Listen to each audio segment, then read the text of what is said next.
আজ আমি আপনাদের উড়িষ্যার বিখ্যাত মন্ডা পিঠা বানানো দেখাবো, যা বানানো তো একেবারেই সহজ আর খেতে ভীষণ ভালো হয়। এই পিঠের রেসিপিটা আপনারা অবশ্যই এই শীতকালে একবার হলেও বানিয়ে দেখতে পারেন। আশা করি পিঠের রেসিপিটা আপনাদের খুবই ভালো লাগবে। তো চলুন দারুণ স্বাদের পিঠের রেসিপি বানানো শুরু করা যাক। নমস্কার, আমি রুমি, আপনাদের সবাইকে আবারও একটা দারুণ স্বাদের রেসিপিতে স্বাগত। প্রথমে একটা কড়াইকে গ্যাসের ওভেনের ওপরে বসিয়ে দিয়েছিলাম। কড়াইয়ের মধ্যে আমি হাফ চামচ ঘি দিয়ে দিলাম।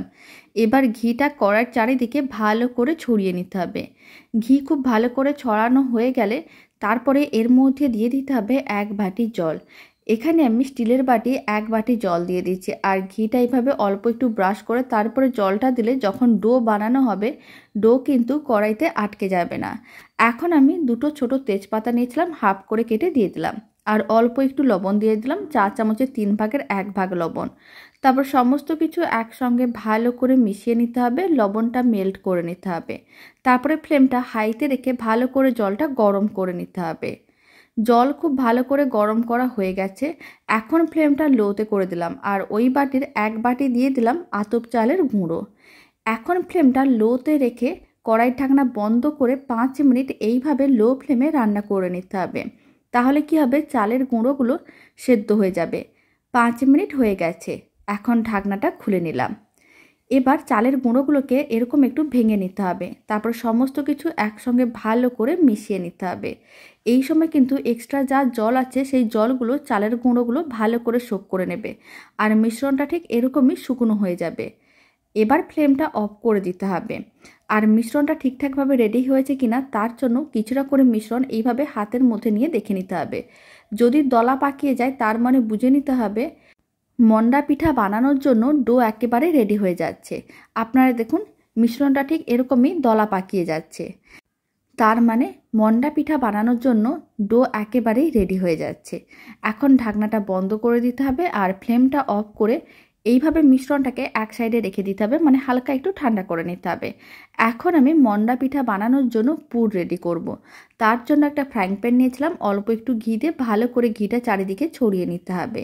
ঘি ভালো করে ছড়িয়ে দেওয়া হয়ে গেছে। এখন আমি এর মধ্যে দিয়ে দিচ্ছি কিছুটা পরিমাণ নারকেল কোড়া।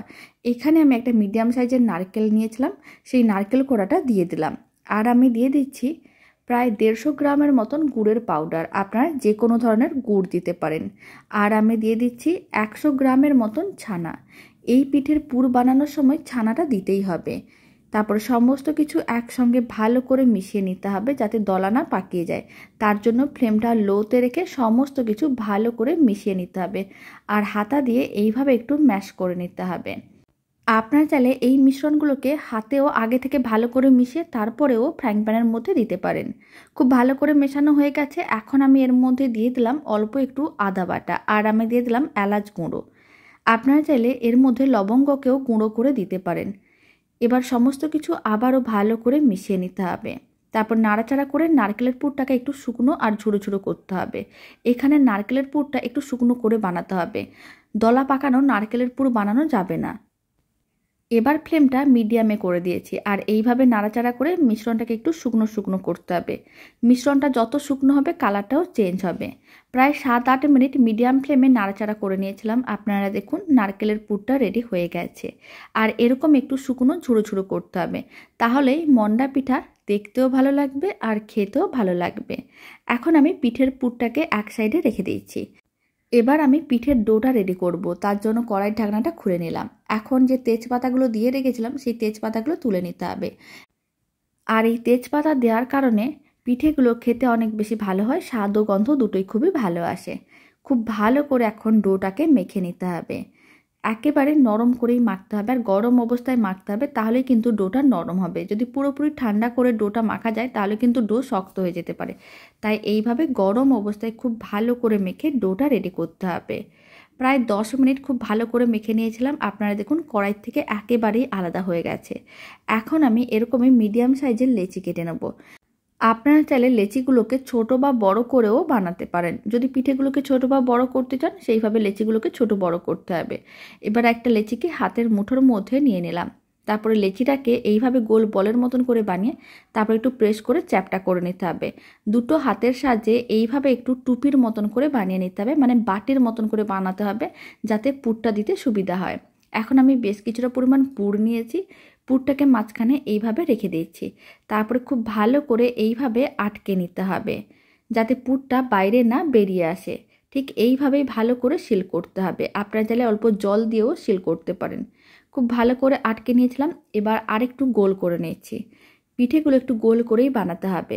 মন্ডা পিঠাটা রেডি হয়ে গেছে। এখন বাকি পিঠেগুলো একইভাবে রেডি করে নিতে হবে। সমস্ত মন্ডা পিঠা রেডি হয়ে গেছে। এবার এইগুলোকে রান্না করতে হবে, মানে ভাপে সেদ্ধ করতে হবে। তার জন্য কড়াইতে বেশ কিছুটা পরিমাণ জল নিয়েছি আর এরকম একটা ছিদ্রযুক্ত পাত্র আমি রেখে দিলাম। এখন অল্প একটু তেল নিতে হবে, তারপর তেলটা ভালো করে ব্রাশ করে নিতে হবে যাতে পিঠেগুলো পাত্রটির গায়ে আটকে না যায়। তার জন্য এইভাবে অল্প একটু তেল নিয়ে খুব ভালো করে ব্রাশ করে নিতে হবে। এখন আমি যে মন্ডা পিঠাগুলো রেডি করে রেখেছি সেই সমস্ত মন্ডা পিঠাগুলো ছিদ্রযুক্ত পাত্রটির মধ্যে দিয়ে দেবো। আর কড়াইয়ের ঢাকনা বন্ধ করে 10 মিনিট মিডিয়াম ফ্লেমে এইভাবে ভাপে সেদ্ধ করে নিতে হবে পিঠেগুলো। এতে পিঠেগুলো ভীষণ নরম তুলতুলে হবে আর খেতেও ভালো লাগবে। 10 মিনিট হয়ে গেছে, পিঠেগুলো একেবারেই রেডি। এবার পিঠেগুলোকে তুলে একটা প্লেটের মধ্যে সার্ভ করে নিতে হবে। গরম গরম এই মন্ডা পিঠা একবার হলেও বাড়িতে বানিয়ে দেখতে পারেন।